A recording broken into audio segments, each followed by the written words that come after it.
आज के वीडियो में हम बात करेंगे एक ऐसे डिजीज़ के बारे में जो कि बहुत कॉमन होता जा रहा है आज के जनरेशन में, जिसका नाम है एस्थमा।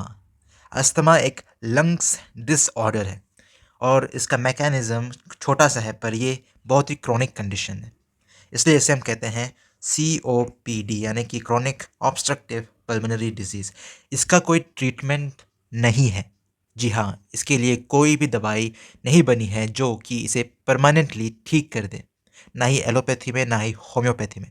पर इसे हम मैनेज कर सकते हैं if we take care of our health properly, if we avoid the triggers. Triggers यानी कि वो चीज़ जो कि अस्थमा को बढ़ावा दे सकती है। एंड इसे हम मैनेज कर सकते हैं पर थ्रू मेडिकेशंस, और वो मेडिकेशंस भी मैं बताऊंगा आपको अपने वीडियो में। तो सबसे पहले व्हाट इज़ एस्थमा। तो कॉमन मैकेनिज्म अस्थमा का क्या है। फॉर एग्जांपल ये हमारा लंग्स है, right, okay. And then this are the bronchioles. Bronchioles होता कैसे है। ब्रोंक्यूल्स होता है कुछ इस तरह से। इसमें इनफ स्पेस रहता है ताकि हवा यहाँ से बहे और हमारे टिश्यूज़ में पहुँचे, हमारे लंग्स में पहुँचे और लंग्स के थ्रू हमारे ब्लड में पहुँचे। पर जो अस्थमा का पेशेंट होता है, ये होता है नॉर्मल आदमियों में। पर जो अस्थमा का पेशेंट होता है, यही ब्रोंक्यूल्स, इसका नाम है व्हाट, इसका नाम है ब्रोंक्यूल्स। ये होता है ब्रोंकाई, ये होता है bronchi, and then this are the bronchioles. Primary, secondary, tertiary bronchi भी हम इसे डिवाइड करते हैं। तो ये ब्रोंक्यूल्स कुछ इस तरह से खुला रहता है, बट इन एस्थमिक पेशेंट ये ब्रोंक्यूल्स होता है बंद। ओके, यहाँ से ये बंद रहता है। इसका जो खुला वाला पार्ट है वो इतना ओपन नहीं रहता, बहुत कम रहता है, जिसके कारण हवा आ जा नहीं सकता।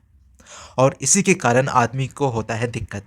सिंस आप सांस तो ले रहे हो, पर वो हवा इसके थ्रू जा ही नहीं पाएगा और हमारे टिश्यूज़ को ऑक्सीजन ही नहीं मिलेगा। और जिसके कारण आदमी को ऐसा लगता है कि वो सांस नहीं ले पा रहा, और सच में वो सांस नहीं ले पा रहा, बिकॉज हवा पहुँच ही नहीं रहा। इसलिए उसे एस्थमा का अटैक आता है, जो कि कुछ इस तरह से होता है कि आवाज़ कुछ इस तरह से आवाज़ आता है, बिकॉज वो आदमी ट्राई कर रहा होता है कि किसी भी तरह वो ऑक्सीजन, वो हवा उसके अंदर पहुँचे, और वो ज़ोर ज़ोर से सांस लेने लगता है कुछ इस तरह, पर वो नहीं ले पाता। उसका रीज़न है कि ये ब्रोंक्यूल्स हो चुका है अब ब्लॉक। तो हम इसे मैनेज करते हैं। मैनेज कैसे करते हैं, हम कुछ मेडिकेशंस देते हैं ताकि ये ब्रोंक्यूल्स जो बंद है वो खुल जाए, कुछ इस तरह से, जो नॉर्मल है उस तरह से ये खुल जाए। तो हम कुछ मेडिकेशन देते हैं जो इस ब्रोंक्यूल्स को खोल देता है, बिकॉज ये इन्फ्लेमेशन हो गया है। ओके, ब्रोंक्यूल्स का इन्फ्लेमेशन यानी कि ब्रोंक्यूल्स फूल चुका है। तो हम इस फूलने को कम करते हैं थ्रू मेडिकेशंस लाइक कॉर्टिकोस्टेरॉइड्स हम देंगे। ओके, कॉर्टिकोस्टेरॉइड्स देंगे, या साल्ब्यूटामोल एक मेडिसिन होता है जो कि मोस्टली कॉमन यूज़ होता है। इससे आपने फिल्मों में भी देखा होगा किस तरह से इसे देते हैं। लाइक एक स्प्रे रहता है, उसे नाक के पास लाते हैं और उसे सूंघते हैं। जब हम सूंघते हैं तब वो दवाई हमारे ब्रोंक्यूल्स के थ्रू ही जाएगी। जैसे हम सांस ले रहे हैं तो ब्रोंक्यूल्स के थ्रू ही जाएगी। तब जब वो ब्रोंक्यूल्स में जाती है तब वो इसको खोल देती है, ब्रोंक्यूल जो कि इन्फ्लेमेशन हो गया, जिसका जो फूल चुका है। तो ये मैकेनिज्म इसका क्या है कि वो फूलना को वो कम करती है, और जब वो फूलना कम होगा तो इसका जो स्पेस है वो खुल जाएगा, एंड सांस लेने में तकलीफ जो हो रही थी वो अब बिल्कुल भी नहीं होगी। तो यही है मैकेनिज्म इन सब मेडिकेशंस का। तो सबसे पहले क्या है क्रॉनिक रेस्पिरेटरी कंडीशन। क्रॉनिक मतलब ये ज़िंदगी भर के लिए रह सकता है, इसे आप बस मैनेज कर सकते हो।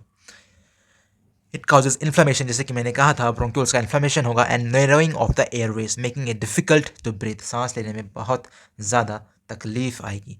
और मैंने कहा था ना ट्रिगर्स, यानी कि कुछ कुछ चीज़ें हैं जो कि ब्रोंक्यूल्स को और एलिवेट कर सकती है। मोस्ट कॉमनली ठंड के सीज़न में दिखाई देता है ये पोलन ग्रेन्स। ओके, जब आप सांस लेते हो तो कहीं ना कहीं पोलन ग्रेन्स आपके सांस में चली जाती है, पर जो नॉर्मल इंडिविजुअल है वो बर्दाश्त कर लेगा, पर जिन्हें एलर्जी है पोलन से या जिनको अस्थमा है वो कर नहीं पाएंगे और उन्हें दिक्कत हो जाएगी। तो इसे ठंड के मौसम में अस्थमा के पेशेंट को कुछ ज़्यादा ही प्रॉब्लम या दिक्कत होती है। और अगर बहुत ज़्यादा इंसेक्ट है इसके कारण भी हो सकता है। लाइक आप केमिकल फ्यूम्स डालोगे इंसेक्ट को मारने के लिए, उसके कारण भी अस्थमा का अटैक आ सकता है। अगर आप सेंट डाल रहे हो, लाइक कपड़े में सेंट डाल रहे हो, उसके कारण भी हो सकता है। कोल्ड एयर, ठंड के मौसम में जैसे कि मैंने कहा था नॉर्मली भी आपको अस्थमा का अटैक आ सकता है।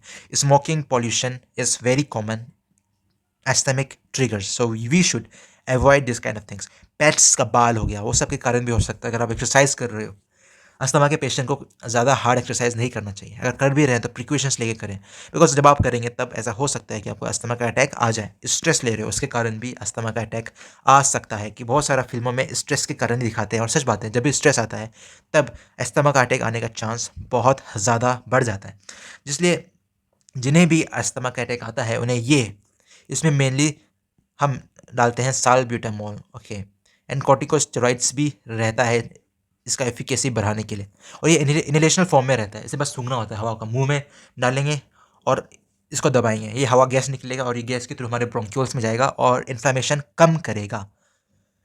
इसलिए इसलिए हम यूज़ करते हैं इस चीज़ का, बिकॉज हम खाने के लिए भी टेबलेट दे सकते थे पर नहीं दिए, क्योंकि आदमी खा ही नहीं पाएगा, क्योंकि वो सांस ले रहा है के कारण उसे खाना-पीना बिल्कुल भी नहीं होगा। इसलिए डॉक्टरों ने सोचा क्यों ना इसे सूंघने के लिए ही बनाया जाए। तो एक आसान सा गैस है, बस उसे सूंघो और सब कुछ, बिकॉज़ ये फास्टली एक्टिंग होता है, 1-2 मिनट में ही पेशेंट ठीक हो जाएगा। Okay, so this is the medication which can be used for the management. और रेगुलर मॉनिटरिंग भी बहुत इंपॉर्टेंट है अस्थमा के अटैक्स को रोकने के लिए। So I hope you definitely like this video. Thank you so much for your patience listening. Thank you so much.